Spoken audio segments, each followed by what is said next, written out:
আসসালামু আলাইকুম friends with আদনানের নতুন একটি ভিডিওতে সবাইকে স্বাগতম। আশা করি সবাই ভালো আছেন। তো আজকের ভিডিওটিতে কিন্তু আমরা কিছু গুরুত্বপূর্ণ কিছু শব্দার্থ শিখব। গুরুত্বপূর্ণ কিছু শব্দার্থ আজকের ভিডিওটিতে আমরা শিখব, তাই ভিডিওটি সম্পূর্ণ দেখুন। আর ছোট্ট একটি রিকোয়েস্ট, আমার চ্যানেলটিতে সাবস্ক্রাইব করবেন, লাইক কমেন্টস করতে ভুলবেন না। তো চলুন আজকের ভিডিওটি শুরু করা যাক। তো প্রথম শব্দার্থটি সেটা হচ্ছে থ্রুবে। থ্রুবে থ্রুবে এর বাংলা হচ্ছে খুঁজে পাওয়া। খুঁজে পাওয়ার ফরাসি হচ্ছে থ্রুবে। থ্রুবে। তো তারপরে যে শব্দার্থ সেটা হচ্ছে পারচির। পারচির এর বাংলা হচ্ছে চলে যাওয়া। পারচির। পারচির এর বাংলা হচ্ছে চলে যাওয়া।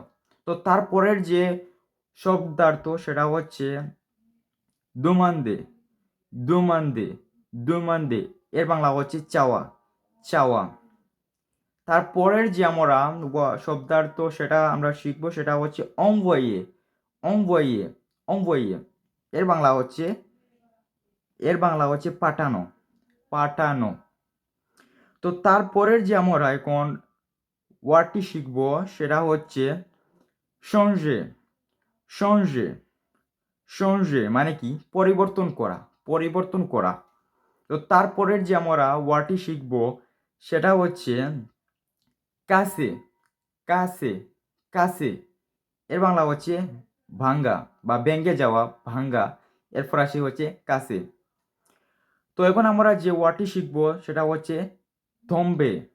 থম্বে থম্বে এর বাংলা হচ্ছে পড়ে যাওয়া। এর বাংলা হচ্ছে কি পড়ে যাওয়া। থম্বে ফরাসিতে আমরা কি বলবো থম্বে, এবং এর বাংলা হচ্ছে পড়ে যাওয়া। তো এখন আমরা যে ওয়ার্ডটি শিখবো সেটা হচ্ছে ম্যাথ। ম্যাথ এর এর বাংলা হচ্ছে রাখা। যেমন কোনো একটি জিনিস রাখবেন, এই রাখা এর ফরাসি হচ্ছে ম্যাথ। তারপরে যে ওয়ার্ডটি সেটা হচ্ছে এলসিইএ। এসইএ এর বাংলা হচ্ছে চেষ্টা করা। এসইএ। তারপরে যে আমরা এখন ওয়ার্ডটি শিখবো সেটা হচ্ছে ফ্রাপে। ফ্রাপে এর বাংলা হচ্ছে মারা। মারা এর ফরাসি হচ্ছে ফ্রাপে। এবং আমরা তারপরে যে এখন ওয়ার্ডটি শিখবো সেটা হচ্ছে দুভুয়ার। দুভুয়ার মানে উচিত। এর ফরাসি হচ্ছে দুভুয়ার। তারপরের যে ওয়ার্ডটি সেটা হচ্ছে সাবুয়ার। সাবুয়ার এর বাংলা হচ্ছে জানা। তারপরের যে ওয়ার্ডটি বা শব্দার্থ সেটা হচ্ছে মুখির। মুখির মানে কি মারা যাওয়া। মারা যাওয়া এর ফরাসি হচ্ছে মুখির। তো আজকের ভিডিওটি কেমন লাগলো আপনারা অবশ্যই কমেন্টস করবেন। এরকম ভিডিও পাওয়ার জন্য অবশ্যই চ্যানেলটিকে সাবস্ক্রাইব করবেন এবং কমেন্টস করে জানিয়ে দেবেন আজকের ভিডিওটি কেমন লাগলো। ভালো থাকুন সবাই, সুস্থ থাকুন। অন্য একটি ভিডিওতে আবারও দেখা হবে।